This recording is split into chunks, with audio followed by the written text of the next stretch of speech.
call the session to order. Before we go into silent prayer and reflection, I'd like to point out Mr. Ward will not be with us going forward. His house sold in 7 hours after listening. So he is in escrow, and within a week or two he will be out of the community. 27. We actually wish him well. We wish that his wife has improved health and can be closer to family because of the move, and we're ready to proceed, unfortunately, without him. So let's take a moment for silent prayer and reflection.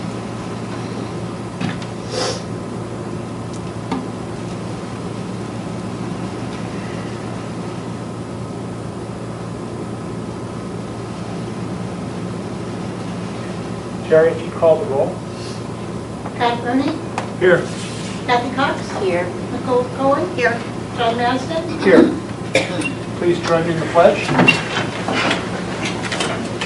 I pledge allegiance to the flag of the United States of America and to the republic for which it stands, one nation under God, indivisible, with liberty and justice for all.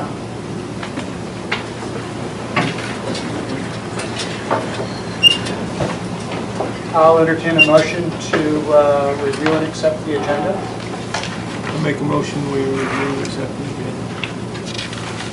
Second. Jerry?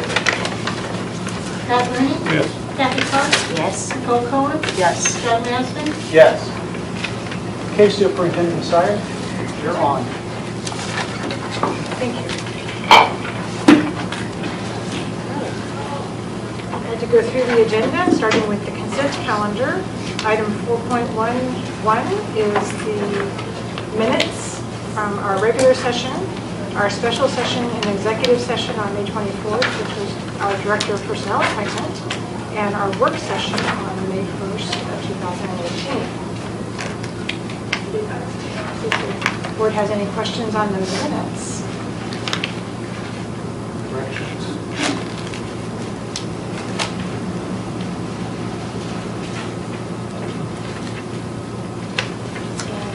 If I may step off of the agenda for a moment, that session did allow us to appoint our new Director of Personnel and Technology, who is in the room this evening, and that is Jamie Fessaday.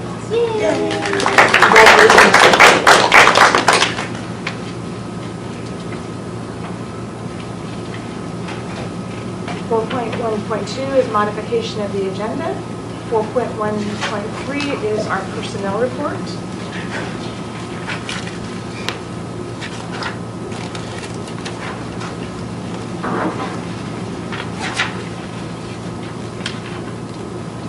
Question on personnel?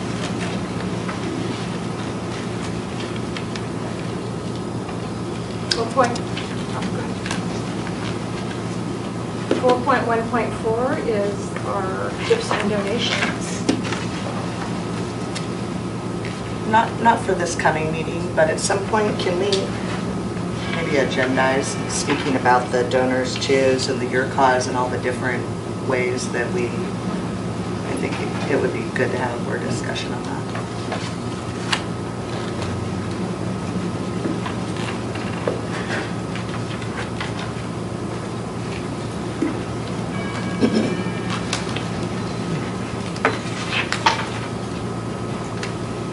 Item 4.1.5 is a field trip request. This is for the Close-Up Civic Educational Club to attend the Close-Up event this year, which is in Honolulu, Hawaii.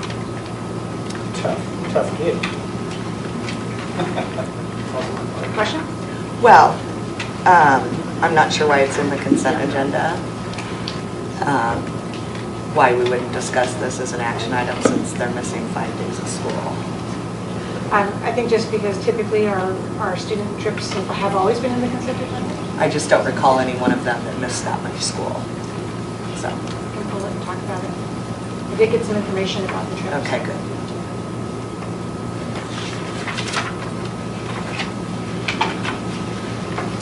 Item 4.1.6 are some changes in our policy on professional staff salary schedules and our exhibit. Basically, the exhibit EC is deleted as it is not required and the information is covered in the policy. And then the GDVA exhibit has been modified so that it mirrors the one for professional staff. 4.1.7 is the approval for the change in policy regarding our budget deadlines. This is an annual item that comes forward as we move into the current year of 18-19 and look to the next fiscal year, which would be 19-20. So those are the dates for the 19-20 school year. Item 4.1.8 are some changes to our JICAR, which is our student dress. And these are to reflect the change that the board approved at its meeting, as well as to reflect changes that have been made in our student handbook so that they align. The policy does address the K through 6 and then the 7 through 12 in 2 sections. So I just have one question, and I didn't look this up, but for the student dress, kindergarten through 6, is it? No flip-flops or shoes without backs. So do we have the same policy for all of our students and our staff, or is it just for our elementary, or? I can't speak for the high school. I think it's in the high school one as well. It's just It's just elementary. for recess purposes. That's what I Yeah, that's what I because wondered. of the equipment That's and fine. stuff. More flip-flops for staff as well, we don't allow to wear flip-flops for staff. We actually do have a staff policy that requires our staff to follow the student dress code. Okay. So we need to probably address that as well. All right, item 4.1.9, these are head coach job descriptions. We have not had a head coach and assistant coach job descriptions. And the purpose for developing these was to identify specifically the responsibilities so that we could post those positions on Winocular. Without having a job description, we can't post to Winocular, so that was the purpose of it.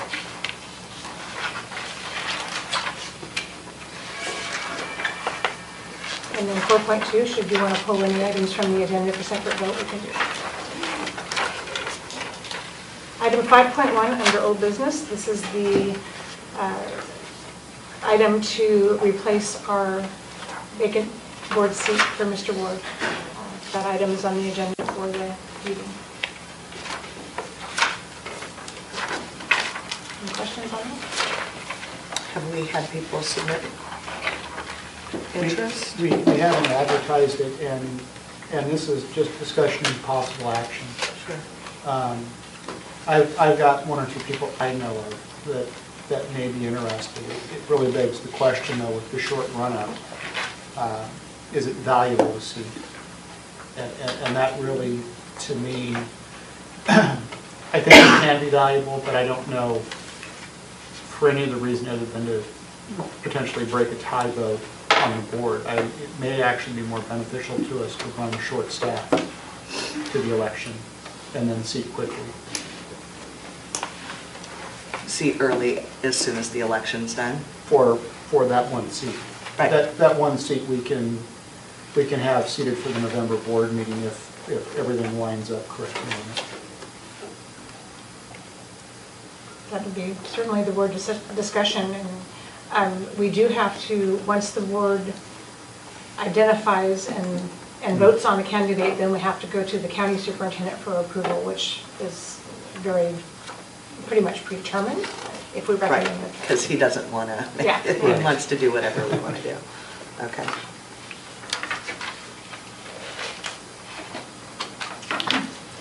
Item 6.1 under new business is our recommendation for the approval of a compensation package for 2018. There is some information in the handout that outlines our recommendation, and I will have a presentation, and I do want to share with the board that the presentation will be approximately 30 minutes. The idea is to show the background and context for how we determined this recommendation. And that would be very transparent for everyone to see. Well, if I have something to say, would it be appropriate to wait until next week? Or- We can discuss now, or we can discuss next week, or we can do both. Okay. Well, I'd like to bring this up tonight. I looked at the other districts and how they resolved this issue. And this is almost a direct quote from the Arizona Republic, that nearly all of the 46 school districts have given a minimum of 10%. Most have given more than that. And it made me think, I thought, whoa, just a minute. Our problem 2 months ago was staff salaries. And the personnel department did a study, and we tried to get that fixed, and went a long way for doing that, but we didn't go a long way to doing it with teacher salary. And so I'm thinking, my goodness, our job was to be able to be competitive with other school districts in the state of Arizona, at the very least. And now, all of the school districts are giving a 10% raise. Basically, that's what we're doing too, although the teachers would have gotten the 3% from the override, so you can argue that it's a 7%. But most of the districts that I've come across, it's the full 10%. Everything is new money, not money that the teachers or the districts were already counting on. And so we're no farther ahead. We're not going to be competitive. Teachers in our district right now are already looking at these other districts, some giving 18 or even 20%, at least on certain positions, 15%. And so here we are. We're still stuck. We're right where we were 2 months ago. We are not going to be able to attract new teachers, and good new teachers, and we're not going to be able to keep the teachers that we want to keep. So my recommendation, I want to thank the committee. I know you've worked hard on it. It's a thankless committee. I've served on it as a teacher and a principal over the years, but I don't think it's going to work. And I know many different ways. I'm not going to get into the weeds here and suggest ways to do it, but there are many ways. And apparently, in looking in the Arizona Republic, if you look at the article that lists each district, most of them took money out of they cobbled together extra money out of the, not just inflation, which I know we took some from the new inflation money, but from the DAA, from the, and from M&O. And together, they addressed all of these issues, mostly about salary, not adding new teachers like we're adding elementary specialists. And I think, myself, that's so important to add elementary specialists. That's the one thing I want to do, other than giving the teachers a meaningful raise and keeping them here. But the that's all of these are wants. So we wanted to add specialists 2 months ago, and we put that right back in the folder and said, no, there's no way. Now all of a sudden we're confused, I think, because we had this extra money, but we're not solving the problem that's hanging over us with this extra money, and we have such a chance. I mean, if we just gave them the full 10% and then the 3% override, that would be 13%. Are we really going to be competitive with the rest of the state? No, but we're going to be competitive with the districts that are only giving 10%. And remember, a lot of those 10% are districts that already give more money, their teacher salaries more than ours is in the first place. So it's hard enough just to get there. So my recommendation is that, for example, I'll just give you an example. Don't hire all of the specialist teachers, just hire the PE teachers. You'll have to put art and music, and that breaks my heart because I don't want to do it. But the problem we set out to solve is not going to be solved.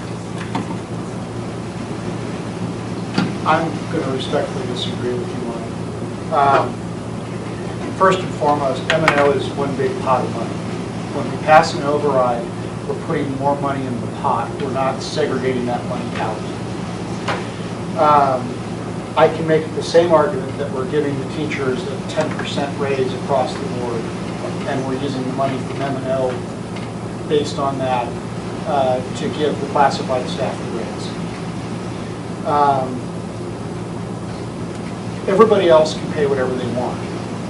Lake Havasu Unified has to make decisions on what its priorities are and what its pay scale will be. For instance, I have a brother and sister that work at Clark County. My brother and sister that teach at Clark County, rumor has it that they're going to be at about a 12 to 14% raise at Clark County. They didn't have a red thread movement. There were no protests. Nobody was at the governor's doorstep. What they're doing is they're taking a bellwether with what everybody else is doing in raising pay, and they are simply looking at it competitively, and they're saying, let's raise our pay to keep pace. As it sits right now, if you took the 301 money and you took the starting teacher salary, which will be $35,750 under this plan, you're going to get up to around $41,000 or $42,000, which outpaces the current starting teacher salary in Clark County. I don't think when you go above Las Vegas that you're going to have a big problem recruiting teachers, because that's really what we're talking about here. Should more be done? Yes. Should this be more nuanced? Yes. But this late in the game, with the budget due when it's due, we don't really have the opportunity to nuance the way we could. We don't have the same staff that a Phoenix district will have. So I look at this and I take the other part of this where you've got about 2.5%. If the cost of 1% for our classified staff is about 78, let's call it $80,000 to make the math easy. You're going to put about 2.5% on the classified side of this. You're going to put that up to about 9.5%. You're going to have 10% on the teacher side, defined by 301, which is the broadest definition we could have used. And I think we're going to be in an equity situation where not everybody's going to get exactly everything, but we're going to make it as equitable as we possibly can given the circumstances, time, and staff that we have to do this. Can we do more? Yes, we can change our definition of teacher. We can take the 301 out, we can narrow the definition, we can create more money, and we can go up higher. That's kind of the devil is in the details with some of this. When you start talking about 10% for teachers, and you have some districts doing 12 or 13%, they may be narrowing that definition to create that extra money. And that's something we don't want to do. We want to put as much money in as many people's hands as we can, and have that playing field as level as we can to as many staff members as we can, because we have that double-sided commitment with the 5.7% M&O increase and our M&O override. We've got to make sure that we're honoring both sides of that coin. And I think this does that. And I think if we pushed it higher, we would leave certain positions out within the district, which I don't think is necessarily an equitable solution. I also think that in the process of this whole thing, we took something away when the money dried up, and that was the specials at the schools. We have had problems over the past 10 years with getting people into sports, getting them into art, and getting them into band at the higher levels. We need to have a well-rounded education throughout our district. And I agree. And restoring those, I think, does two things. One, it restores the community trust that we gave away when we cut those. The other thing that it does is it makes us a little bit more competitive with those around us who offer these things on a regular basis, who don't have teachers that they have to have on a competitive wage scale the way that we do. We're very good at paying a higher wage than, say, a charter school that's competing with us, and if we're going to do that, then we've got to look at some of this, and we also have the programming that also gets us not only a better, we not only want a better teacher, we want better programming so that we are actually competing, so that we are actually a better destination. And I think this honors all of those things. And do I think it's perfect? No. Do you think it's perfect? No. I'm sure there's people out here that are going to look at this and go, I don't like parts of it. guess what? When nobody likes it, it might be a pretty good plan. That's kind of the way it works in the world. So I look at the 7%, and I think that we should not necessarily go into the inflation part of this. And I'd like to see that come down 1% or 2% to kind of balance that book out a little bit. So there are things I don't like about it. But would I pass this based on what I know? Yes. Because I think for where we're at, I think this is a plan that honors everything that we set out to honor. Well, administrators already have been given a significant raise, and now they're being given more, and I don't begrudge them that. Classified were given an average of 11 to 12% last year. Is that a lot? Absolutely not. But this is the money to address the teacher issue, and there's still enough money to give the classified something, give administrators some more, if we want to do that, which I'm okay with. The thing is the money is there. And I am a school board member, and yet people think I know everything. I don't know anything. Well, Wait. No one has told me how much money is in the DAA. No one has told me how much money is in the inflation account. So, and no one has told me why we don't want to go into the DAA, except it's a sustainability problem. But I don't know what you're planning on doing with that money. So I don't see how I can cast a vote without the knowledge, because this is a big plan. And I would like to know, I'd like to see the big picture, because a decision is being made about something very, very important that other districts seem to think they can go into the DAA and inflation as well. And if I may, that information will be in the presentation. That's why it's a lengthy presentation, to go in where all of the points were for funding and why the recommendation is the way it is and based on the decisions. There's also some additional information on total compensation. And part of that is, and I realize that it's not always reported that way, but just as one example, there is a district that I recently spoke with that they are giving 10%. However, when we compared with them, their teachers are paying a portion of their benefits and they do not get the full amount for 301. And so it's not all equal. I know. It's really hard to look at just that list of who's giving what percentage and say that it's equitable. Well, I would like to be one of those districts, and teachers from Phoenix and Tucson and Kingman or wherever, they look in the Arizona Republic when all the school boards have voted on this, and they see that we say 13% here, not the few 10% that are there. I think that would be really, really significant for them to be able to see that. And certainly it will be the board's option to discuss the prioritization of certain funds. We have a recommendation, and that's coming forward for discussion. One thing to bear in mind is, as we talk about this, though, is the cost of 1% is different between a certified staff and a classified staff. In fact, the cost for the certified staff is a little over double what the classified is.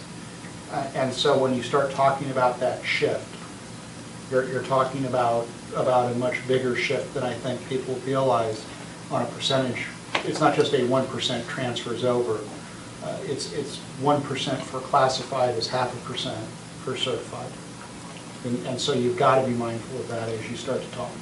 Well, what I bet would have happened if all we had gotten was the 10%, what I call the Ducey Fund, and all of a sudden he hadn't found all of this other money. I'll bet you that 10% would have gone directly to teachers' salaries, including the certificated non-teachers that aren't and don't carry the roster category. And I mean, that's what most likely would have happened, and we would have found something for the classified. But because we have all this money now, instead of just trying to really get ahead with this one big problem, that we're diluting it, and I'm. Well, but we're also, when you start talking about the specials, we're also reinstituting a couple of things at the elementary schools in the process of that. The first thing is actually giving prep time to teachers again. Well, I know. So that's a benefit to the teachers. Agree. The other thing is, with the restoration of that prep time, we start to bring the district back to a single schedule. It's very important, especially when you start talking about parents having to drive to pick up kids. If you've got one at the elementary school and one at the high school, it can be kind of a stretch as that schedule is laid out.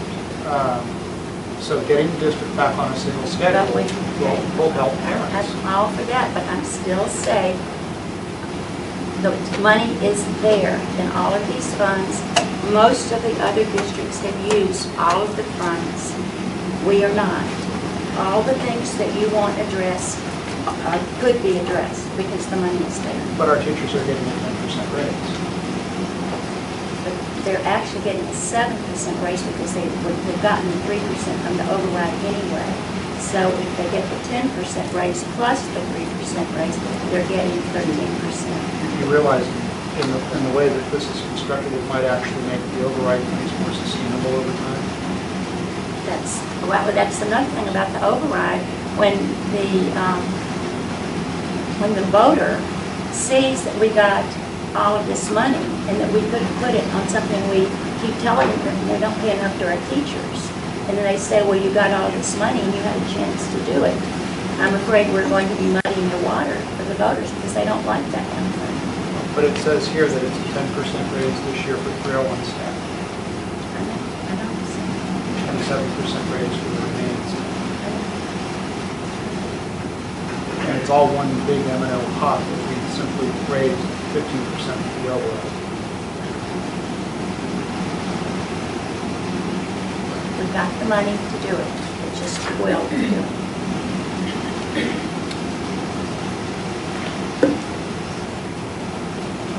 Anything else? I just have to say, I think it's unrealistic to compare ourselves to all the districts in Phoenix. You know, there's a cost there, not in dollars, but in quality of life. So it's really difficult to compare Havasu with, you know, the middle of Phoenix. They get a lot of funding that we don't get. And so to equate the two just doesn't make sense to me. And you sat here with a Red for Ed shirt on. So at that time that you sat as a board member with the Red for Ed shirt on, weren't you saying share whatever it is that comes down With classified? Absolutely. Okay. So you want to, and we have taken care of our teachers. I feel like we've been over backwards the past few years to address all the questions that came up from every teacher that sat in the committee or you know, solicited feedback to go back to the schools. And it seems like we're in a situation where it's never going to be enough, because this board or any future board is going to be responsible for the years and years and years that maybe there was no funding. And I don't think that's fair to the kids that don't have or don't have this or that. We've given out longevity bonuses the past couple of years. Yes. And I think that the community would like to start hearing, you know, maybe a little bit of appreciation for what the teachers are getting, because when all you hear is how underpaid the teachers are, that's really difficult in Havasu when I know that the lowest paid teacher is almost $55,000 out the door.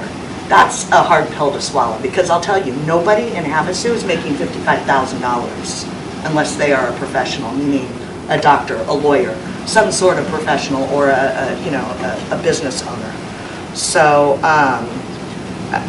I'm really surprised that we're having this, and if you had questions, I would have hoped that you would have reached out before doing it in front of a whole entire room. If you, in fact, had these questions and you don't know where all the money is, then maybe you could have asked. Well, So, who would I ask? who would you ask? The finance director, the superintendent, the board president? You could ask any of them how much money was in those funds. Well, I asked to come observe the committee so I could see how you're thinking Well- together. I was not able to do that. Well, and that was a posting issue because we can't have three I board understand. members. I understand. The other thing, Kathy, is I'm reading here in the Arizona Republic on AZ Central that 59 districts would not receive enough funding to give all teachers a 20% pay raise by 2020. So this is not that there are all these districts giving these huge raises. There may be some poster people out there that they're highlighting. But if you've got 59 districts in the state that aren't going to receive enough funding to make this make this work based on the way this was done, that's a problem with the way this was put out. And I think we're doing a very good job understanding the level we're funded at and where we rank in the state for overall funding per pupil. I think we're doing a pretty good job as far as that goes in getting money to people. It's right there. Just strictly anecdotal. First of all, Nicole, in response to you, I still say that if your will is not there, that's fine. But if your will is there, the money is there for all of the things that you and John mentioned. But I know that we just lost a high school math teacher who was waiting to see how the different districts were going to resolve this. And Flagstaff came up with about $5,000 that she wouldn't have gotten a few weeks ago, and she took the job with Flagstaff rather than with us, and that's a math teacher. It's just going to be ongoing, and we're going to keep complaining because we're having to put subs in, that we're going to lose teachers. It's just going to happen. Well, it just surprises me that that's how you feel after what I've observed for the past 5 years in this district.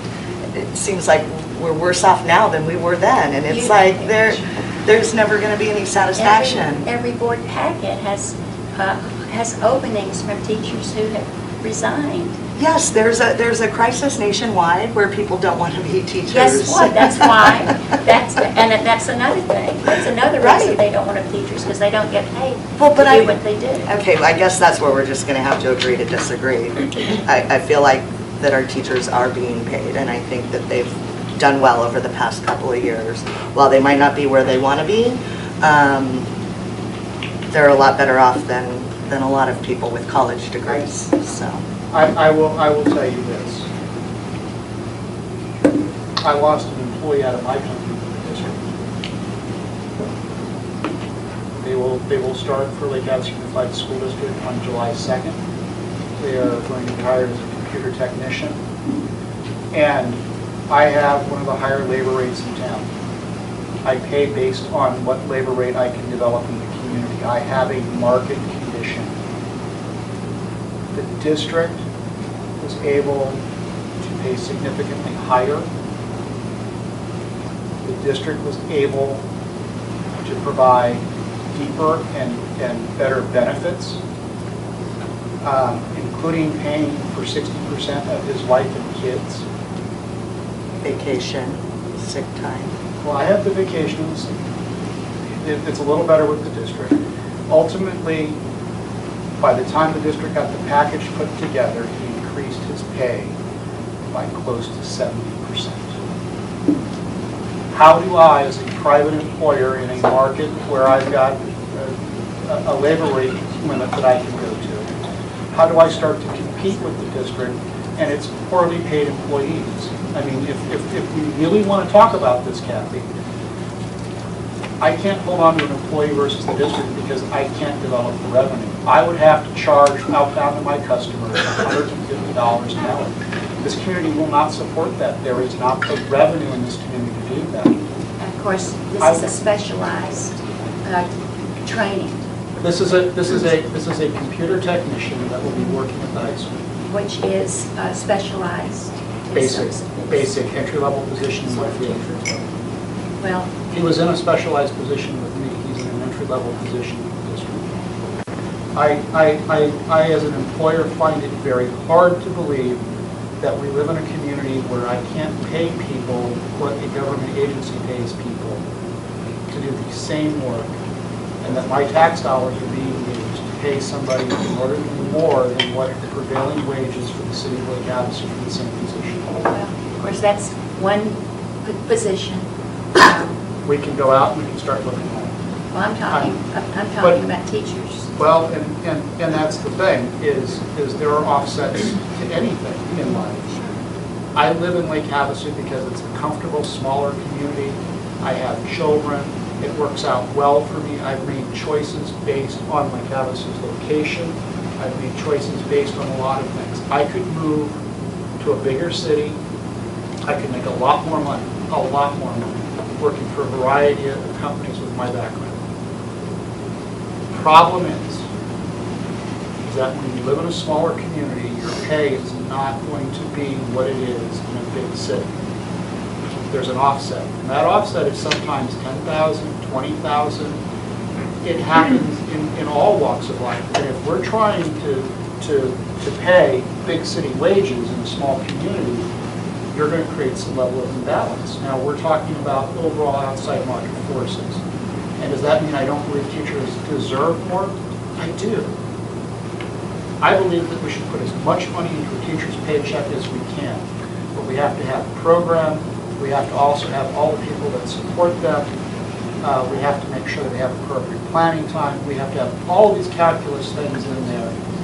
And we have to create a balancing act out of it. And to say that, gosh, if we just cut the classified raises of 3 or 3.5% more into teachers' That paycheck. wasn't my suggestion. Or if we got rid of the specials, which we really absolutely That's not what I must want have. to do. I said we've got money for all of it if we wanted to go into the DAA.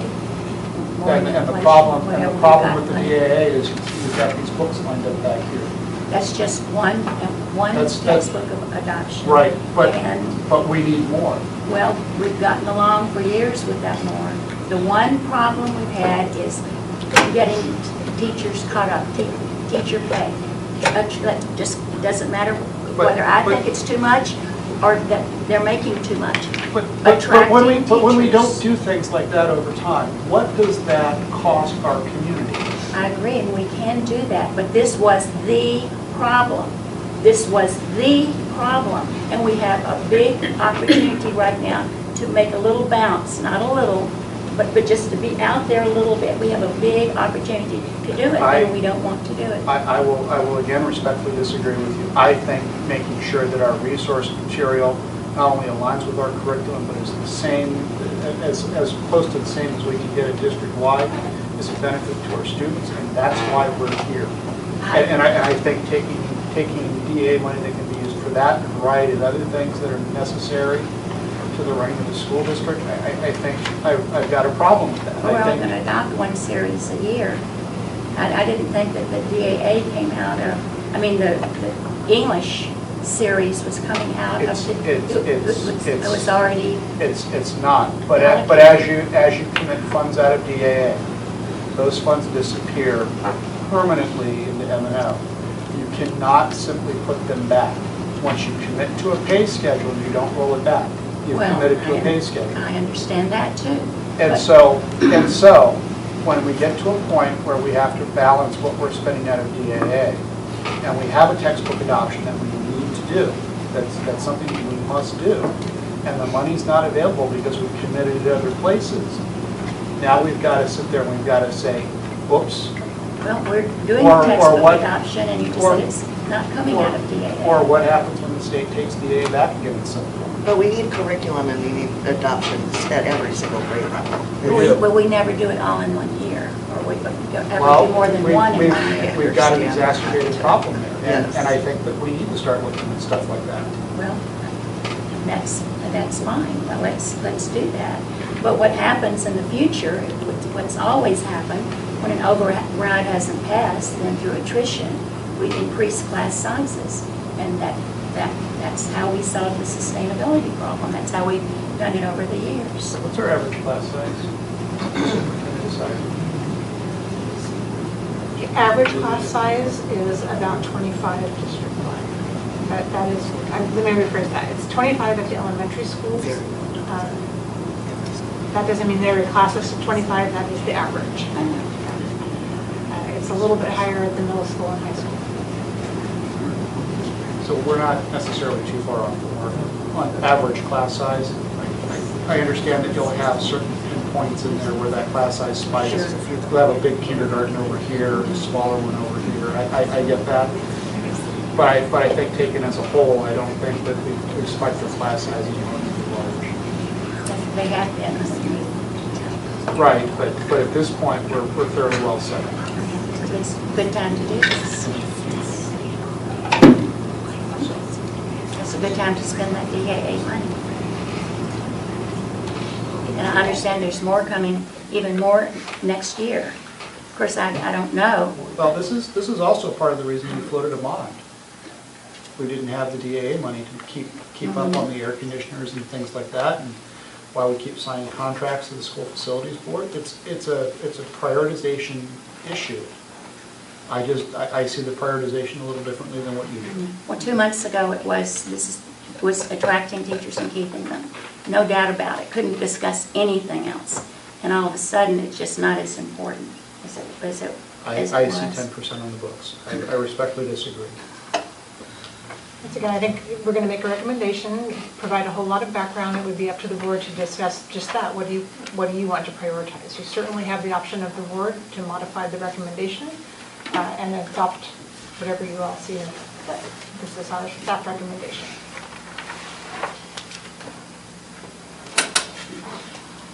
Item 6.2. This is the appointment of an employee benefit trust, of employee benefit trustees. We do have 2 positions that will become vacant on June 30th. And so we do have applicants for the board to consider, and that selection process will occur in open session at the board meeting on June 9th. We do have the applications with you. If you have any questions, you can feel free to ask those.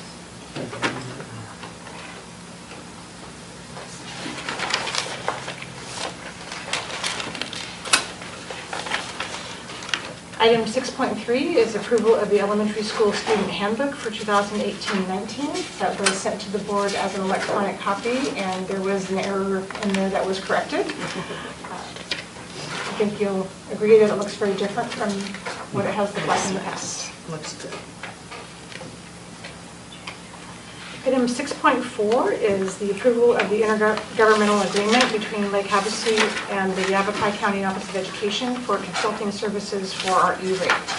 The E-rate services, this allows us to utilize their expertise to keep up with all of the changing rules and to make recommendations for us so that we can maximize E-rate funding.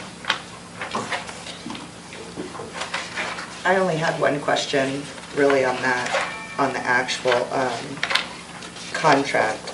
So, and Monica's here, so maybe she could just answer it because her name is in there, but I was under the impression you were moving. Monica?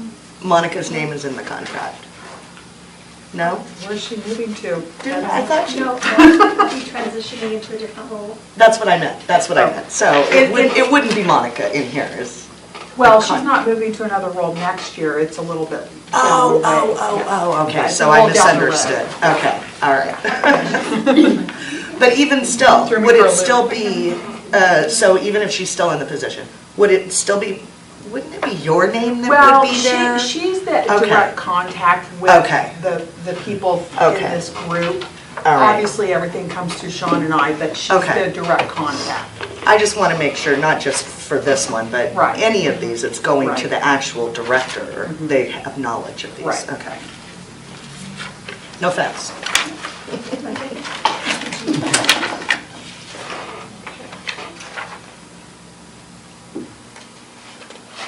Item 6.5, and as you recall, we did change our formats on policies so that we don't have a separate agenda item on each policy. These policies are basically policies that have technical changes to them. So if there is greater than a technical change, we can bring it forward as a separate action item. There is one in here that is a completely new policy, and it simply is the legal language that aligns with the ESSA. So I would like to go through those very quickly with you. And they are separately numbered by page numbers on the bottom, so we can keep track of them as there are 29 pages in this section. The first one is adding some clarification on the change in the law regarding the payroll dates. The next one is some, again, adding information revisions on conflict of interest forms. Page 3 is technical language from the statute that clarifies when staff can voluntarily donate their sick leave, and that continues on page 4 and 5. 5 is, again, a clarification of language. On page 6 is our staff, again, voluntary accrual accrued sick leave and changing all of that as relates to the language in the ARS. And then on page 7, that language was deleted in the statute, so it's no longer there. On page 8, this was an Indian education regulation that the district had when we were in fact serving Indian students. We no longer are. So while that policy has been changed, we are not going to include that in our policy book as it's not relevant. On pages 9 and 10, and 11 and 12, these are changes as relating to the revised language in the statute as well as to changes in the IDEA at the national level. 13, again, changes in statute. On page 17, a line is deleted because that is now addressed in the new policy, which starts on page 19. These new policies basically are clarifying the revisions in the ESSA Act for the McKinney-Vento Homeless Assistant Act. And so we have to include these criteria of how we will treat foster students because we do receive Title I funding.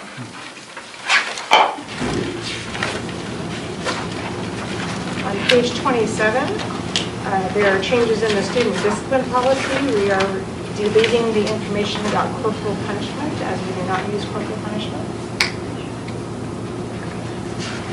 And then on 29, this is a change in the statute that allows the school board to designate other than the school principal or superintendent to have the power to suspend. Currently, the school principal signs all suspensions and is the only one who has the power to suspend.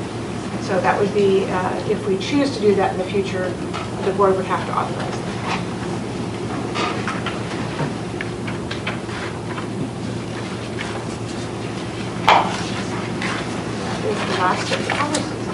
I have one question about, and I think it's in the actual policy, but I'm on page 5, professional sports staff bereavement leave. So I was looking up GCCA because it says as defined in policy GCCA. And so I was reading a part in GCCA that said nothing in statute requires financial reimbursement to an employee from employer upon employee termination, resignation, retirement, or separation for accrued, earned, paid sick time that has not been used. That's correct. But it is our policy that we do pay that out? We have That a it rolls regulation. over We have a and- regulation that is attached. I think later on in this I packet. thought I we're read it talking somewhere about else that. Yeah, because actually I'm bringing that policy to the board to have that changed as well, along with the regulations. So I don't know if you want to wait till we talk about that. That's fine. Okay. Okay, maybe we hadn't gotten to it yet then, yes, okay.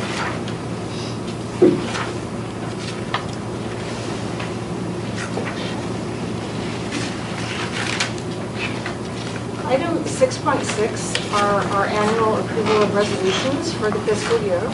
Again, these are maintenance resolutions. They do not affect a substantial change in any of our current operating procedures. Going through those very quickly, the first one is the authorization to sign disbursement checks in our revolving fund food service and fund account. Second one is authorizing Mr. Murray to obligate funds and transfer surplus property. The next one allows him to be the authorized representative of the food service fund. The next one is designating that the president or vice president of the board are authorized to sign contracts once they have been approved by the board. Next is the approving the signing of payroll vouchers and expense vouchers between regular board meetings that would then be ratified. The next one is, again, establishing a revolving fund in the amount of $10,000 so that if we have immediate needs, and then authorizing Mr. Murray to be the person designated to handle the accounting for that fund. Resolution 7 is authorizing again the investment of idle student activity funds and authorizing our Director of Business Services to do that. Number 8 is a rather lengthy resolution, and this one talks about the investment of monies that if we are going to Invest, that we have to authorize the Mojave County Treasurer to do that, and that requires the County Board of Supervisors approval, and so this basically is the request to get that approval and authorize the County Treasurer to purchase, hold, and sell our securities. Number 9 is the information regarding gifts and donations of public funds to individuals, associations, or corporations. And this basically delineates when we can use public funds for something that might be considered a gift. And I had a question about that one. So the very first one, retirement gifts.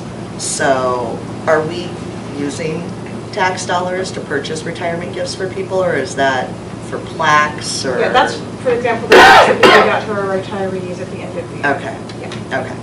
But we're not giving gift cards out to retirees or, okay.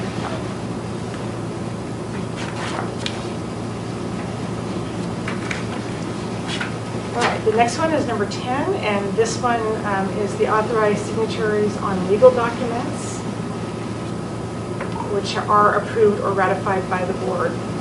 So this allows those named to be signatures. That is the last one for action.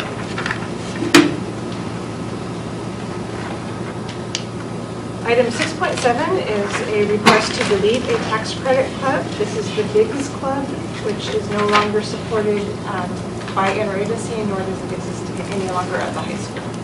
There is $100 of account balance there that will go to the all new programs. What was the biggest club? That was the Big Brothers Big Sisters. Oh, okay. And interagency no longer supports that program. Item 6.8 is the service agreement between Smart Schools Plus, and this is for our staff who are retiring that are coming back on the post-retirement employment option.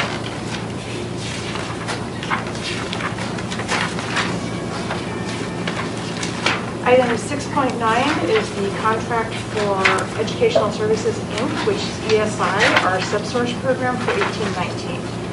We did do this for the first time during the school year, and I would like to point out, and this will be obviously discussed in more detail at the board meeting, that we were able in 17-18 to save approximately $20,000 using this program.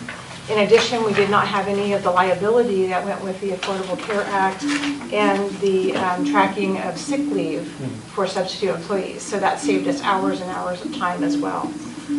The other interesting thing from the ESI is they had a substitute fare, and we actually were able, through their efforts, to double the number of classified subs that we have providing subservice in our district, which we had not been able to do in the past, and they will be conducting another one. And we also were able to maintain the same number of certified substitutes using that service.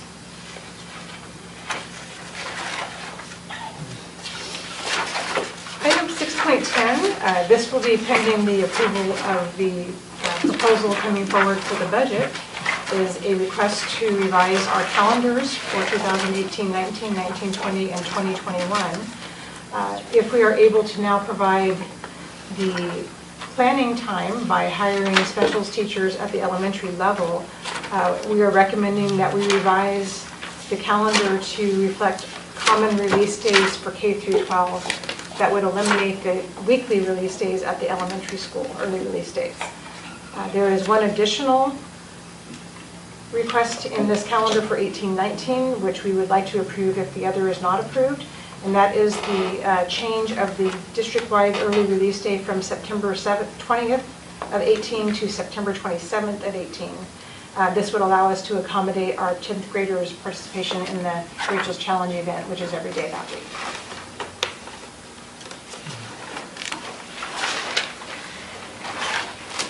Item 6.11 is the first presentation of our revised policies on professional sick leave, support staff sick leave, and emergency personal and religious leave, and vacations and holidays.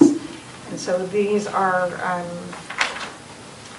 intended to align all of our staff on the same process for accruing sick leave. Currently, our new hires are given their sick days and their personal days up front. What we would like to do is to align all employees for next year where they accrue their all of their days up front, and then it becomes a debit system throughout the year, as opposed to trying to calculate the decimal point accruals at every pay period. The changes in the first couple, so when you look at the GCCA, you'll notice that we're changing from 10 to 8 and from 12 to 10, and then from 10 to 8 and from 12 to 10. This is because 2 of them are personal days, which are picked up in the next policy. The net number of days remains the same that staff are assigned. There's no change in that. So the sick days will be 8 and 10. And then when you go to the next policy, which is the personal leave, you'll note that it's from 2 to 4. So that's where those 2 go. In the past, it was very complicated because 2 of their sick days could become personal days, and we just decided to make it 8 sick days, 4 personal days. The biggest changes are on the next policy, which is the GDDR. And what this does is describe how staff will accumulate sick leave at the beginning of the year, and if their anniversary date is awarded in mid-year, how they would accrue additional sick leave. And Mrs. Minor will go into greater detail in this at the board meeting. Unless you have questions now? Or Well, I do have the one question, because in our policy, it says the unused portion of such allowance shall accumulate without limit. That's a problem, without limit, when you've got somebody who's been here 20 years, who's never taken a sick day, and then all of a sudden... But they can't be paid out for all of it without Okay. limit. And if you look, and this kind Okay. of goes back to your last question That's- regarding being okay. paid out. If you go to policy GCQE, which is retirement of professional staff, and then there's a co-policy that also supports the support staff, it talks about the severance. Okay. And how many days they can be paid out for sick leave, and it's all based on the number of years they've worked for us, and it caps. Okay. It caps. Okay. And it also, the percentage of the daily rate for that sick pay also caps. So Okay. even though they're able to accumulate it without limit, they're not able to be paid Okay. out Okay. without. And they also have to have 5 years of Service. vested service with us Okay. before they can be paid out as Okay, well. then that answers that. Now you know why we're going to miss Mrs. Minor. She knows all this stuff. You've checked on it, huh? Tell Jamie to pay attention. I already went over it. She's taking notes. We already met. All right, item 6.12 is our vouchers, activity funds, and auxiliary funds. That's Do you have any questions for Mr. Murray on those? Just one. So under textbooks, was this for replacement? Textbooks, This is for April. go for April. Probably there in May too. Yeah. Oh, no. Kids are paying for this, so. 555, I don't see an expense then. I Are you an auxiliary? I thought. Oh, no, I'm sorry, voucher. Sorry. Skipped right by it. I don't see an expense there. On this right here? No, for the total, for the year. Oh, I mean, we haven't had an year. adoption, so I'm just wondering Yes, if, that's when books are damaged. That's what I they mean, like replacements, to replace okay. it. I thought you meant was there an expense for April, and I don't see one.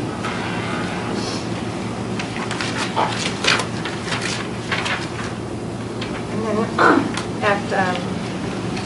that 6.12 was the last of the action items, and then in the informational items, we do have an information report from Professional Services.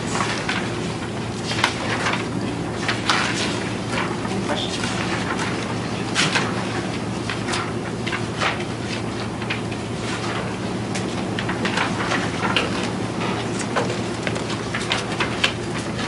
Well, week from today, 6 o'clock, we've got our regular meeting where we get to vote on all of this fun stuff. So, hope to see everybody in the audience there. And with that, updates and announcements? Closing announcements. Any more? Yes. she's got some. Sorry. That's okay. I do want to share, since we did discuss this at the special meeting that we had, the board had asked us to go back and revisit our school safety and security policies. And I mentioned about scheduling a community town hall and working with the chief of police to be there for that.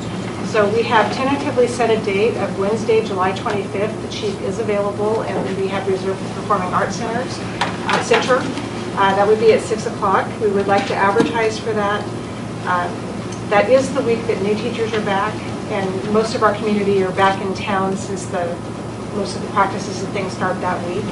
And we would like to have some discussions around school safety, get our community ideas around things like the physical access to our schools, other safety systems they would like to see in place, increase security or training, what kind of training we would do for staff and students, etc.